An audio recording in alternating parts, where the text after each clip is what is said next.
요한복음 1장 1절에서 13절 말씀입니다. 제가 한번 여러분들이 한번 교독하신 후에 마지막 절은 함께 읽도록 하겠습니다. 태초에 말씀이 계시니라. 이 말씀이 하나님과 함께 계셨으니 이 말씀은 곧 하나님이시니라. 그가 태초에 하나님과 함께 계셨고 만물이 그로 말미암아 지은 바 되었으니 지은 것이 하나도 그가 없이는 된 것이 없느니라. 그 안에 생명이 있었으니 이 생명은 사람들의 빛이라. 빛이 어둠에 비치되 어둠이 깨닫지 못하더라.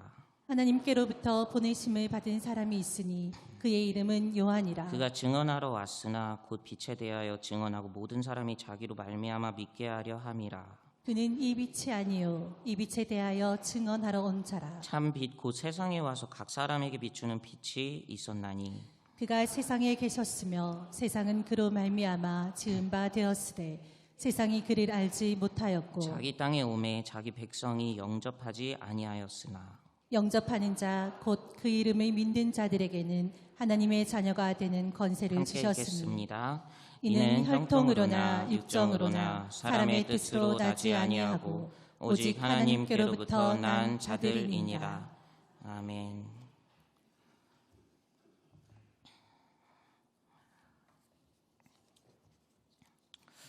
네, 선교는 살아내는 것입니다 라는 제목으로 말씀을 나누겠습니다.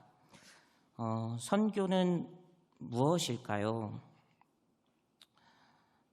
선교를 정의하는 말은 여러 가지가 있습니다. 그 정의들을 한마디로 정리한다면 복음을 전하는 것이라고 할 수 있을 겁니다. 이렇게 복음을 전하는 것도 또 여러 가지 방법이 있습니다. 전도지로 전할 수도 있고 관계를 통해서 전도할 수도 있습니다. 교회에서 전도 축제를 열어서 전도 대상자를 또 초청해서 전도할 수도 있고요. 교회 밖으로 봉사를 가는 것도 전도의 방법일 수 있습니다. 그럼 꼭 이런 것만이 또 전도고 선교라고 할 수 있는 걸까요? 오늘 설교에서 선교는 살아내는 것입니다 라는 주제로 말씀을 나누려고 합니다. 그럼 왜 선교는 살아내는 것이라고 하는지 오늘 말씀을 통해서 함께 알아보도록 하겠습니다. 오늘 본문은 요한복음 말씀입니다. 요한복음의 내용은 하나님께서 창조하신 새로운 종족에 대한 이야기입니다. 그리고 그 새로운 종족이 바로 그리스도인입니다. 우리는 이것을 오늘 본문 말씀을 통해서 알 수 있습니다. 성경의 첫 책인 창세기에서 첫 시작을 태초에라는 말로 시작합니다. 그리고 이후 창세기에는 하나님께서 만물을 창조해 주시는 이야기가 등장합니다. 이처럼 요한복음도 태초에라는 말로 시작합니다. 그리고 하나님께서 그리스도인을 창조해 주시는 이야기가 등장합니다. 그러므로 요한복음은 하나님께서 그리스도인을 창조하시는 그 장면과 함께 그리스도인의 이야기를 담고 있는 책이라고 할 수 있는 겁니다. 이 요한복음은 1장에서 예수님을 빛이다 라고 표현합니다. 그리고 그 빛은 하나님과 함께 계셨고 그 빛은 만물을 창조하신 분을 또 나타내신 것이고 또 그 빛은 생명의 빛임을 말씀을 통해서 알 수 있습니다. 그리고 5절은 그 생명의 빛이신 예수님께서 어둠 가운데 오셨다라고 말씀합니다. 요한복음에서 어둠이라는 것은 항상 부정적인 의미로 사용됩니다. 이것은 죄악과 더러움을 표현한 것이면서 또 하나님께 반역한 세상을 나타내는 용어이기도 합니다. 그리고 그 어둠 가운데 빛이신 예수님께서 오셨다는 겁니다. 예수님께서 자신의 하늘 권세와 영광을 포기하시고 하나님께 반역한 그 어두운 세상에 오셨다는 겁니다. 그런데 참 슬픈 것은 이 빛이신 예수님을 세상은 알지 못했다는 겁니다. 유대인들은 하나님께 특별히 택함 받은 민족인데 그 유대인들은 예수님을 죽이기로 결의까지 했습니다. 자신들이 그토록 기다리던 메시아가 오셨는데 정작 그들은 그리스도를 알아보지 못하고 그분을 죽이려고 한 겁니다. 그래서 누가복음 19장에 보면 예수님이 누구신지 알지 못하는 그 사람들을 보며 나귀를 타고 예루살렘 성으로 들어가시던 예수님께서 슬피 우시는 장면이 기록되어 있습니다. 예수님께서는 그 어둠 가운데 머물면서 빛이신 예수님을 알지 못하는 백성들을 보며 슬퍼하셨다는 겁니다. 그래서 하나님께서는 이 빛을 전달하길 원하셨습니다. 그래서 한 사람을 택하십니다. 6절에서 8절 말씀 제가 읽어드리도록 하겠습니다. 하나님께로부터 보내심을 받은 사람이 있으니 그의 이름은 요한이라. 그가 증언하러 왔으니 곧 빛에 대하여 증언하고 모든 사람이 자기로 말미암아 믿게 하려 함이라. 그는 이 빛이 아니요 이 빛에 대하여 증언하러 온 자라. 하나님께서는 빛이신 예수님을 사람들에게 전하기 위해 한 사람을 선택하셨는데요. 그 사람이 바로 세례 요한입니다. 그리고 본문은 그 세례 요한은 빛이 아니라 빛에 대해 증언하러 온 자라고 말씀하고 있습니다. 이 말씀을 이해하는 데 도움이 될 만한 문장을 가지고 왔습니다. 이것은 그 C.S. 루이스라는 사람의 말인데 우리 함께 천천히 한번 읽어보도록 하겠습니다. 시작. 태양이 떠오른 것을 내가 믿는 것은 내가 그것을 보기 때문만이 아니라 그 태양에 의해 내가 만물을 보기 때문이다. 이 문장을 통해서 본문을 읽으면 이렇게 이해할 수 있습니다. 하나님께서는 빛이신 예수님을 알지 못하는 사람들을 위해서 세례 요한을 이 빛을 반사시켜서 사람들에게 전하는 반사체로 세례 요한을 선택하셨다는 겁니다. 물론 세례 요한이 이 혈통이 위대해서 아니면 능력이 뛰어나서 반사체로서 삶을 산 게 아닙니다. 13절을 보면 이 사실을 알 수 있는데요. 제가 읽어드리도록 하겠습니다. 이는 혈통으로나 육정으로나 사람의 뜻으로 나지 아니하고 오직 하나님께로부터 난 자들이니라. 세례 요한도 이것을 알고 있었습니다. 그래서 그는 자신이 그리스도가 아니라 빛이신 주의 길을 예비하는 그 반사체일 뿐임을 계속해서 말하고 있습니다. 한 번은 그 유대인들이 세례 요한에게 다가가서 너가 누구냐고 묻습니다. 그러자 세례 요한이 나는 그리스도가 아니오 라고 대답합니다. 그러면서 그는 자신을 주의 길을 곧게 하라고 광야에서 외치는 소리라고 소개합니다. 그러자 유대인들이 다시 묻습니다. 너는 그럼 메시아도 아닌데 왜 세례를 베풀고 있는 것이냐? 그러자 세례 요한은 자신 뒤에 오시는 이가 바로 자신이 신발끈을 풀기도 감당치 못하는 분이라고 대답합니다. 세례 요한은 메시아가 누구이신지 그들에게 알려주고 또 자신은 반사체로서의 역할만 할 뿐이라고 또 그들에게 알려주고 있는 겁니다. 그리고 예수님께서 세례 요한에게 나아오실 때 세례 요한이 그것을 보고 사람들을 향해서 이렇게 말합니다. 세상 죄를 지고 가는 하나님의 어린 양이다. 2000년 전 세례 요한은 반사체로서 자신의 역할에 충실한 겁니다. 그래서 이 세례 요한에 대해 오늘 본문이 이렇게 표현합니다. 7절 말씀 제가 읽어드리도록 하겠습니다. 그가 증언하러 왔으니 곧 빛에 대하여 증언하고 모든 사람이 자기로 말미암아 믿게 하려 함이라.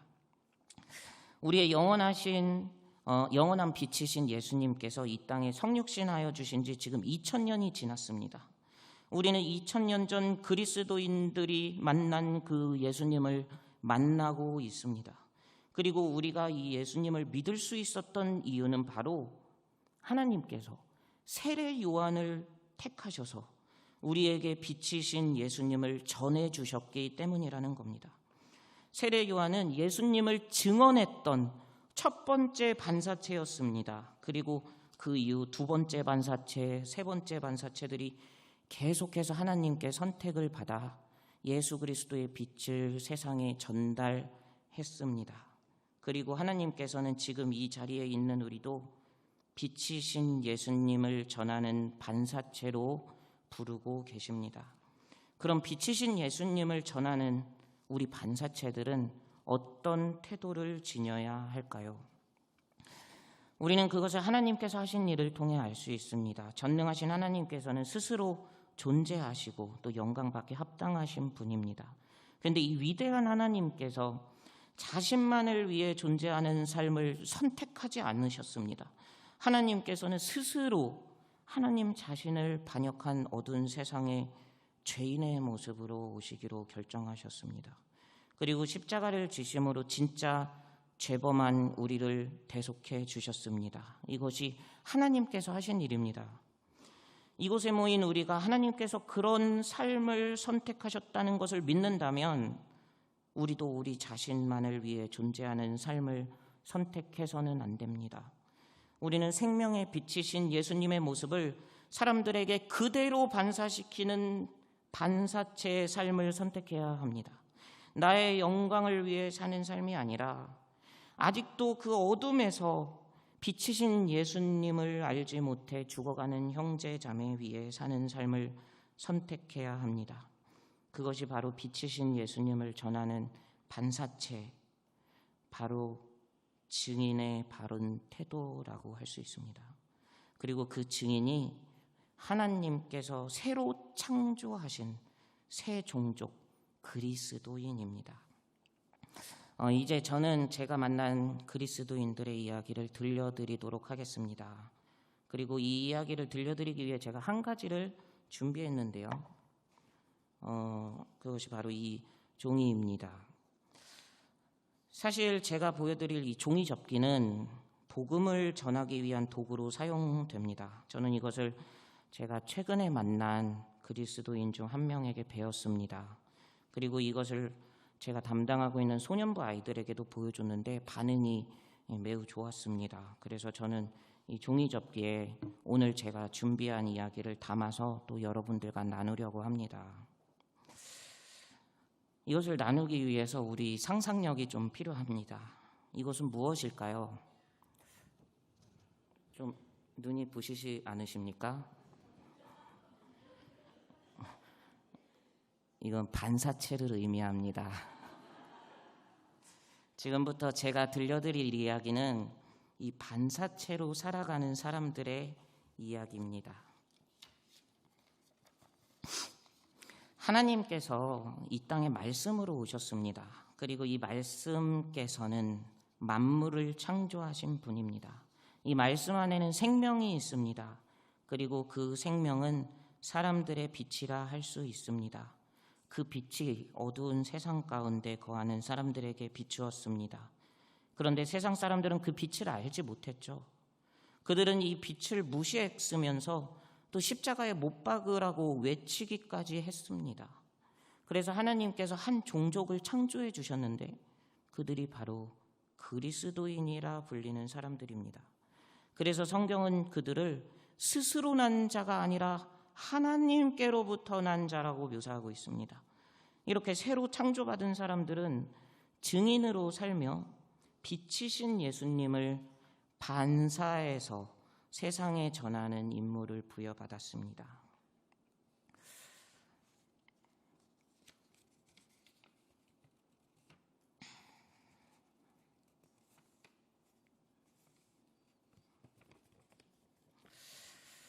이번에도 여러분의 상상력이 필요합니다. 조금 그렇긴 한데 이게 뭘까요? 뭐 같으세요? 모르겠습니까? 오케이. 이거는 배를 의미합니다. 배. 저는 증인으로 사는 사람들이 어떤 배에 타고 있다는 소식을 들었습니다. 그 배는 2014년도에 우리나라에도 방문했던 로고스 호프라는 배입니다. 그래서 그 배가 그때 정박해 있다고 하는 아프리카 모잠비크로 1월 달에 떠났습니다. 사진 1번을 보여주시기 바랍니다. 이 배는 GBA라는 국제 NGO 단체의 12,000톤급 배입니다. 그리고 이 배에는 세계에서 가장 큰 선상 서점이 있습니다. 그 서점에는 5,000종이 넘는 책이 있고요. 권수로는 50만 권이 넘는 책이 있습니다. 또한 이 배에는 맛있는 음료와 아이스크림을 판매하는 카페도 있습니다. 그리고 한쪽에는 문화 공연을 할 수 있는 큰 홀이 마련되어 있습니다. 이 배를 운영하는 곳은 OM 선교회라는 곳입니다. 이 선교회는 로고스 호프 배가 NGO에 등록된 배라는 특징을 잘 사용해서 복음을 전하는데 그 방법이 참 특별합니다. 작년에 이 배는 여러 이슬람 국가를 방문했습니다. 우리가 잘 아는 사우디아라비아, 이라크, 아랍에미리트, 오만, 이런 국가들을 방문했습니다. 이 배는 선교를 위한 선교선이지만 표면적으로는 교육과 문화교류 그리고 봉사를 목적으로 운영됩니다. 그래서 여러 국가들은 이 배를 환영하고 있습니다. 사실 이슬람 국가들도 이 배가 선교선인 거를 모를 수가 없습니다. 왜냐하면 인터넷 웹사이트랑 유튜브에 너무 많은 정보가 있고 심지어 선교회에서 이 배에 함께 동역할 선교사를 모집한다는 광고까지 하기 때문입니다. 이슬람 국가들이 바보가 아닌 이상 이거를 모를 수가 없지 않습니까? 하지만 그들은 정치적으로 혹은 외교적인 도구로 이 배를 사용하기 위해서 이 배의 입항을 허락합니다. 예를 들어서 이 전쟁이 있던 곳에 이 배의 입항을 허가함으로써 자신들이 안전하다는 그 증거로 삼는 겁니다. 또한 이 배에 가장 큰 선상서점이 있기 때문에 다음 세대 교육에 힘쓴다는 것을 홍보하기 위한 정치적 목적을 가지고 입항을 허락하기도 합니다. OM 선교회는 이런 것들을 적극적으로 활용해서 복음 진보에 힘쓰고 있습니다. 그들은 복음을 전하는 것이 금지된 이슬람 국가, 공산주의 국가에서 직접적인 복음을 전하지는 않습니다. 하지만 그들은 친밀한 교제를 통해서 현지인들과 연락처를 주고받습니다. 그렇게 그들과 관계를 형성한 선교사님들은 배가 그 항구를 떠났을 때 그때 이제 채팅을 통해서 복음을 전달하기도 합니다. 현재 OM 선교회는 이 로고스 호프 배뿐만 아니라 둘로스 호프라는 배까지 총 2척의 배를 통해서 복음을 전하고 있습니다. 이 선교회는 1970년도부터 선교선을 통한 선교 사역을 시작했습니다. 그래서 그들은 지금까지 150개가 넘는 국가와 480개가 넘는 항구에 방문해서 복음을 전했습니다. 이렇게 50년간 선교선을 찾은 누적 방문객 수는 우리나라 인구와 비슷한 5천만 명 이상이 된다고 합니다.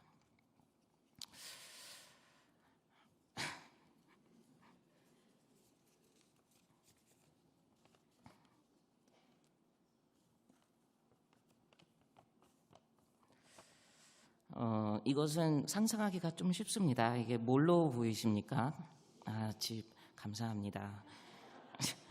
제가 소년부 아이들에게 이거 집이라고 하니까 자기들은 아파트 살아서 자기 집은 아닌 것 같다고 했는데 감사합니다. 아무튼 제가 방문한 로고스 호프 배에는 이 아름다운 공동체가 있었습니다. 이 배 승선에 있는 선교사님들은 모두 자비량 선교사님입니다. 이 선교사님들은 가족을 통해서 혹은 파송받은 교회를 통해서 선교에 선교비를 지불하고 있습니다. 현재 이 배에는 64개국에서 온 300명의 선교사님이 승선하고 있고요. 코로나 이전에 가장 많을 때는 70개국에서 온 400명 선교사님이 함께 사역한 경우도 있었다고 합니다. 감사한 것은 지금 한국인 선교사님들이 이 선교사님들의 10% 정도가 됩니다. 그래서 저도 그 선교사님들을 통해서 선교사역에 대해서 많은 간증을 나눔받을 수 있었습니다. 이 로고스 호프 배가 특별한 이유는 또 있습니다. 이곳에 있는 선교사님 300분 중 80%가 20대 선교사님이라는 겁니다. 이 청년들은 가족과 교회의 권유로 짧게는 3개월, 길게는 수년간 이 사역에 동참하고 있습니다. 이들 중에는 부모님이 전에 승선을 했다가 자녀를 낳아서 그 자녀까지 보내는 경우도 적지 않게 있었습니다. 사진 2번을 틀어주시기 바랍니다. 제가 만난 64개국 출신 선교사님 중에는 선교가 금지된 국가 출신 선교사님들도 계셨습니다. 그래서 선교회는 배에서 선교사님들 단체 사진을 찍을 때 2번을 촬영한다고 합니다. 한 번은 전체 사진을 찍고 또 2번째 찍을 때는 선교 금지 국가나 기독교 박해국에서 온 그 선교사님들 나가세요 이러고 사진을 찍는다고 합니다. 그래서 이렇게 지금 보이는 공적인 사진은 2번째 사진을 이용한다고 합니다. 이 선교사님들은 여러 언어와 문화 그리고 종교적 배경을 가지고 있습니다. 하지만 그들은 주 안에서 하나 되어 아름다운 사역을 이어가고 있습니다. 누구는 부엌에서, 누구는 청소부로, 설거지로 엔진룸에서, 또 누구는 항해사로, 어떤 선교사님은 서점에서, 카페에서, 안내데스크에서, 아니면 인사와 행정으로, 예배 섬김으로, 문화 공연으로 선교 사역을 이어가고 있습니다. 또 등장했습니다.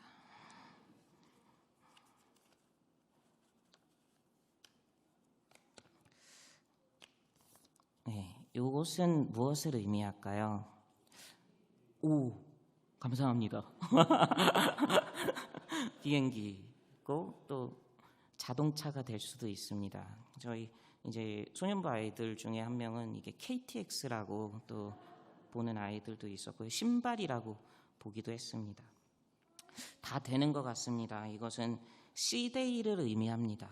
이 C-Day가 뭐냐면 커넥트 데이의 줄임말인데요. 이날은 현지인들이 있는 교회나 학교, 마을 등으로 파송되어서 사역하는 날을 의미합니다. 보내진 곳에서 복음을 전하기도 하고요. 물이 없는 곳에서는 물을 전달하기도 합니다. 또는 의료품을 전달하기도 하고, 또 도움이 필요한 곳에는 도움의 손길을 건네는 그런 날이 바로 C-Day라고 할 수 있습니다. 저는 2번의 C-Day를 갔었습니다. 한 번은 모잠비크 현지 주일 예배에 참석했고요. 한 번은 가정에 방문해서 복음을 전하는 사역을 진행했습니다. 사진 3번 틀어주시기 바랍니다. 제가 방문한 교회는 배가 정박해 있는 항구에서 차로 40분 정도 거리에 있었습니다. 저는 이집트인 선교사님과 짐바브웨 출신 선교사님, 그리고 한국인 선교사님과 함께 이동했습니다. 이렇게 4명이서 함께 방문했는데, 저희가 온다고 하니까 현재 교회, 그 교회에서 20km 떨어진 그 교회에서 초청받아서 오기도 했습니다. 그 교회에 도착했을 때 저희는 놀랄 수밖에 없었습니다. 사진에 보다시피 교회는 아직 공사 중에 있었고 문과 창문도 없었습니다. 교회 안에는 벽돌이 쌓여 있기도 했습니다. 나중에 물어보니까 아프리카 교회는 재정이 부족해서 교회를 4년에서 6년 정도 헌금이 들어오면 벽돌 사서 올리고, 들어오면 벽돌 사서 올리고, 이런 식으로 완성해 간다고 합니다. 이곳에서 드리는 예배는 한국 교회 예배와도 매우 달랐습니다. 성도들은 3시간 동안 예배를 드리는데, 말씀과 기도와 찬양, 말씀과 기도와 찬양, 말씀과 기도와 찬양, 말씀과 기도와 찬양, 이것이 무한 반복되었습니다.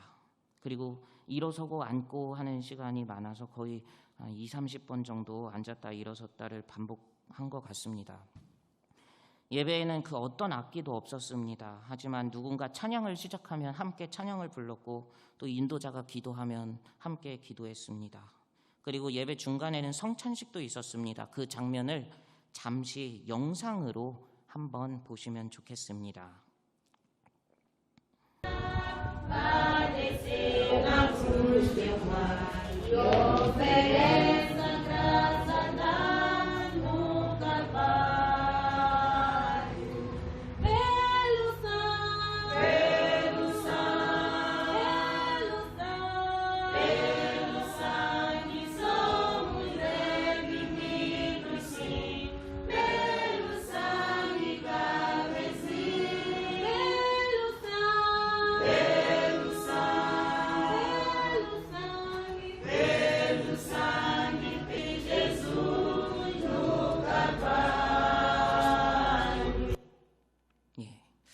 이 성찬식을 진행하는 가운데 모래바람이 날렸습니다. 하지만 우리가 한 성찬식은 그 어떤 시간보다 더 하나 되는 시간이었던 것 같습니다. 이후에는 저에게도 메시지를 요청해서 그 메시지를 나눴고요. 찬양과 기도와 설교를 몇 번 더 반복했습니다. 이렇게 3시간 예배를 마치고 우리는 함께 음식을 나누며 교제 시간을 또 3시간 동안 가졌습니다. 이 시간이 3시간이나 걸린 이유는 식사 후에 함께 모인 사람들이 이제 각자 자기 신앙 이야기를 저희에게 나눴기 때문입니다. 저희는 낯선 곳에서 온 이방인인데 우리에게 자신들의 이야기를 들려주었습니다. 저 또한 그분들에게 제 이야기를 나누었고, 마지막으로 우리는 합심하여 기도했습니다. 그분들께서는 우리를 가족으로 받아주시면서 환대해 주신 겁니다. 주 안에서 영육이 배부르게 되는 풍성한 시간이었습니다. 사진 4번 틀어주시기 바랍니다. 또 다른 날에 저는 선교사님들과 함께 차로 2시간 떨어진 시골 마을에 방문했습니다. 그 시골 마을 사람들은 대부분 자신을 그리스도인이라고 소개했습니다. 하지만 그 마을에는 교회가 없었습니다. 그들은 예배를 드리지도 못했고 성경을 배우지도 못했습니다. 그래서 그들은 자신들이 믿는 것이 뭔지, 자신이 왜 그리스도인인지 알지 못했습니다. 우리는 각 가정을 방문해서 복음을 전하기로 했습니다. 가정에 방문했을 때 그분들은 우리를 크게 반기지 않았습니다. 그래서 우리가 먼저 질문했고 그분들이 대답하는 형식으로 수동적인 대화를 이어갔습니다. 우리는 우리가 만난 분들의 마음이 열리길 바라는 마음으로 우리의 신앙 간증도 나누었습니다. 그리고 마무리로 그 가정을 위해 기도했습니다. 그분들을 위해 기도할 때 복음을 모르는 기독교인, 복음을 모르는 종교인의 모습을 보면서 참 안타까웠습니다. 그래서 정말 간절히 마음을 다해서 기도했습니다. 짧은 시간이었지만 마칠 때 우리는 실같이 얇은 끈으로 약하게나마 서로가 연결되어 있다는 느낌을 받았습니다. 그래서 우리는 서로를 향해서 오브리가도라고 인사했습니다. 아까 열방기도에서 얘기했지만 모잠비크가 이 포르투갈 식민지였어서 그들은 포르투갈어를 잘 사용합니다. 포르투갈어로 감사합니다가 오브리가도라고 합니다. 우리 옆 사람에게 인사할 때 좀 혀를 굴려서 인사해 보도록 하겠습니다. 오브리가도. 감사합니다.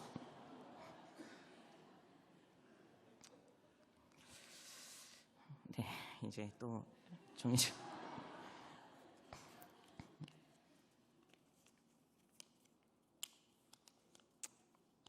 네, 이게 무엇인지 상상하실 수 있으시겠습니까? 네. 그리고 예, 맞습니다. 감사합니다. 네, 이것은 고난을 의미합니다. 저희가 평탄했던 그 시간만을 가진 것은 아닙니다. 각 가정에 방문해서 복음 전도를 마치고 이제 근처 구멍가게로 갔습니다. 그리고 그곳에서 저희는 콜라와 과자를 구매해서 먹었습니다. 콜라는 맛이 참 좋았는데요. 과자가 좀 눅눅한 느낌이 들었습니다. 알고 보니까 이 과자가 잘 밀봉되어 있던 게 아니고 이 통에서 뚜껑 열어서 한 주먹 이렇게 주는 그런 과자였던 겁니다. 그 과자가 좀 문제였던 것 같습니다. 배에 돌아가서 이제 배탈이 나서 하루 종일 화장실에 앉아 있었습니다. 이런 질병의 문제도 선교지에서 겪는 어려움이라고 할 수 있습니다. 사실 제가 모잠비크에 입국할 때 또 출국할 때도 순탄치는 않았습니다. 공항에서 입국 심사를 받는데 $10를 요구해서 주었더니 호주머니에 넣고 도장을 찍어 주었습니다. 이게 무엇을 의미하는지 저는 잘 모르겠는데요. 하여간 그랬습니다. 그리고 출국을 할 때는 출국 심사자가 저에게 한 종이를 구겨서 자기 컴퓨터 앞으로 던지는 신용을 하면서 달러를 꺼내서 구겨서 CCTV 안 보이는 쪽으로 던지게 했습니다.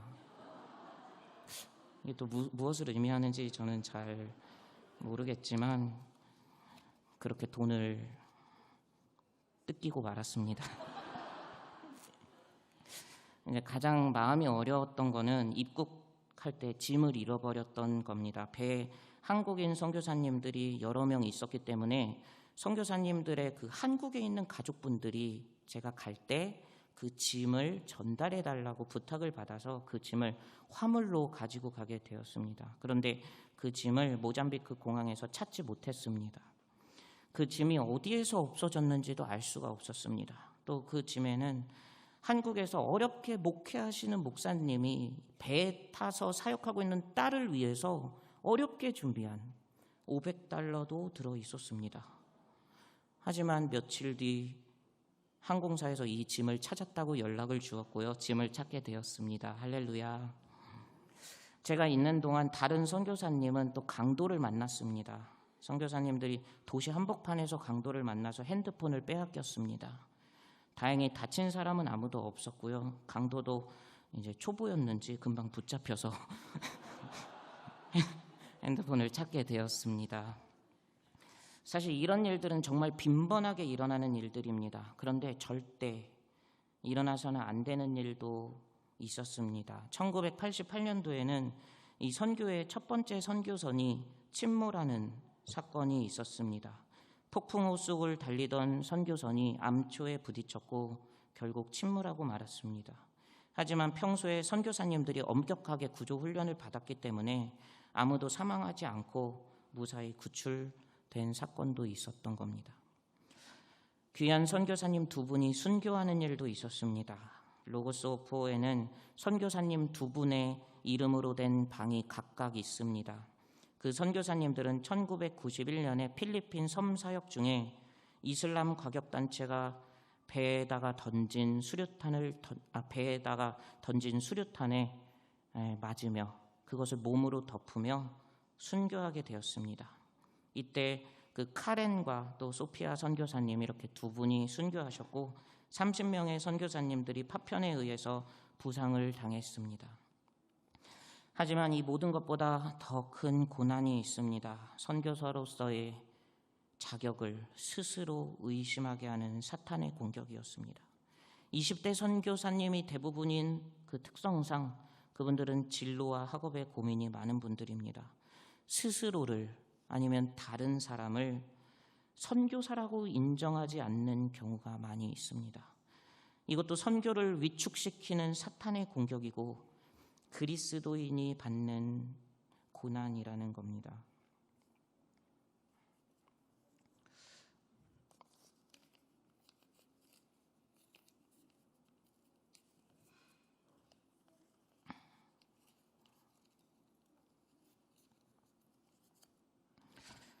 네, 이것은 그리스도를 닮는다는 것을 의미합니다.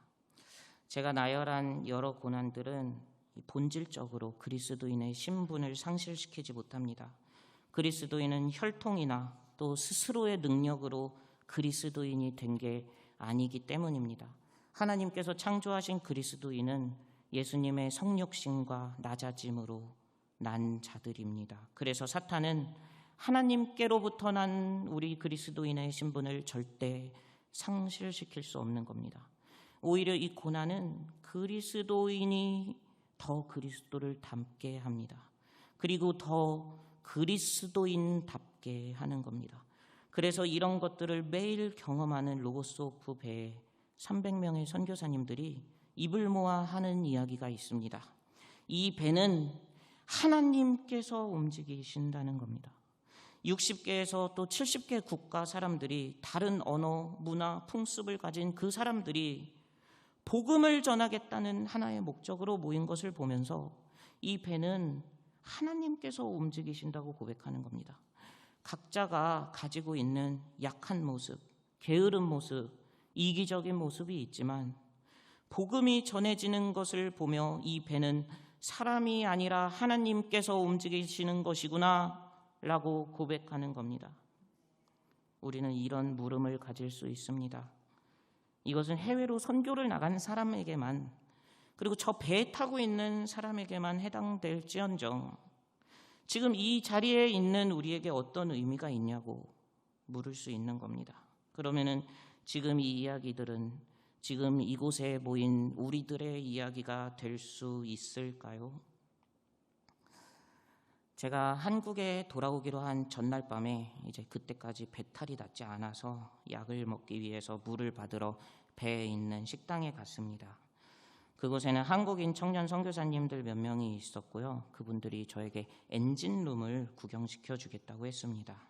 그리고 마침 그 엔진룸에 근무하는 선교사님 중 한 분이 한국인 선교사님이셔서 그분이 저를 데리고 다니면서 엔진실을 구경시켜 주었습니다. 사진 보여주시기 바랍니다. 엔진실은 물 아래 이제 잠긴 곳에, 배의 물 아래 잠긴 곳에 위치하고 있어서 빛이 전혀 들어오지 않는 2층 규모의 엄청 큰 공간입니다.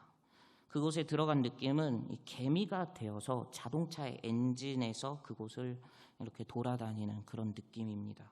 그리고 공기가 잘 안 통하고 엔진이 계속 돌아가서 먼지와 소음이 많고 또 매우 위험한 곳이었습니다. 저에게 엔진실을 구경시켜준 선교사님은 20대 여자 청년이었습니다. 지금 사진에 등장하는 분입니다. 맨 왼쪽 사진에 이렇게 서 있는 분, 그리고 두 번째 사진에 여자분 있죠, 한국인 여자분. 가운데 얼굴을 가린 분은 이제 그 보안상의 이유로 얼굴을 가렸습니다. 그 분인데 마치 평생 동안 이 엔진룸에서 근무를 하셨던 것처럼 저에게 이 엔진룸을 구경시켜 주었습니다. 그리고 이분은 2년 동안 이 배에 선교 사역을 하기로 결심했다는 또 그런 이야기도 들었습니다. 저는 순간 이런 생각이 들었습니다. 이게 선교가 맞나? 이게 선교가 맞나? 이곳은 다른 사람들을 교류하면서 만나지 못하는 장소입니다. 교대 근무로 24시간 자리를 지키기 때문에 다른 사람처럼 밖으로 나가서 복음을 선포할 기회도 없는 곳입니다. 그런데 이게 선교가 맞냐는 겁니다. 그런데 우리는 이것이 선교인지 아닌지 고민할 필요가 없습니다. 이런 선교사님이 있기에 이 배가 앞으로 나아가기 때문입니다. 그분들이 있기에 배가 세계 곳곳을 누리며 많은 사람들을 만날 수 있는 겁니다.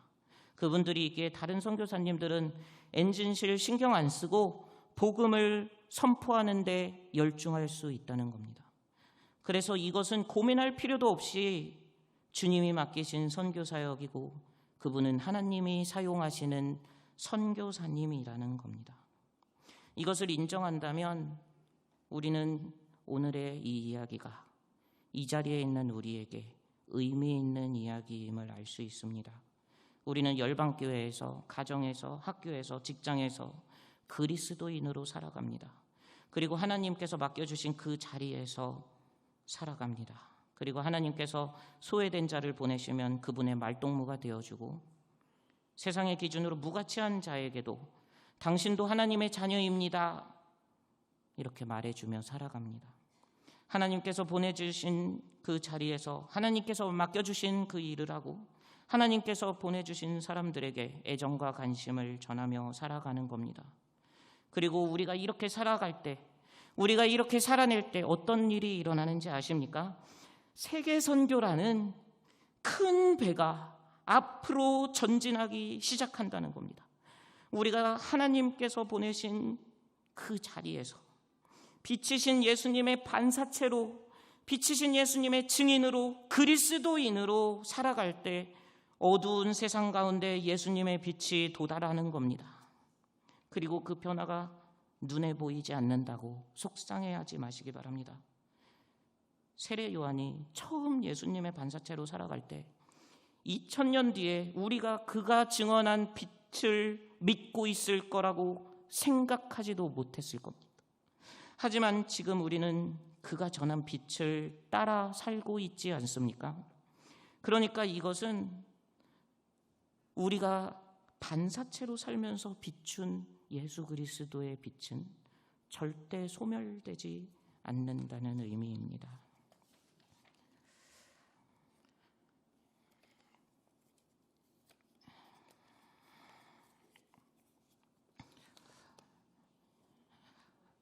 이제 우리가 할 일은 하나입니다. 바로 살아내는 것이지요.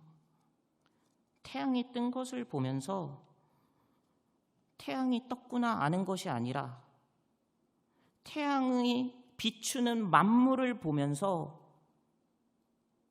이 태양이 떴구나 라고 우리가 알 수 있듯이 세상 사람들이 예수님을 바라보면서 예수님을 아는 것이 아니라 예수님의 빛을 받은 그 반사체가 우리가 이 땅에서 살아가는 모습을 보면서 예수님을 볼 수 있다는 겁니다. 그리고 세상이 빛이신 예수님을 알게 되었을 때 우리는 이 배를 움직이신 분은 하나님이십니다. 이렇게 고백하면 좋겠습니다. 저와 여러분 모두가 하나님께서 보내신 자리에서 살아냄으로 빛이신 예수님을 세상에 전하는 선교사가 되길 소망합니다.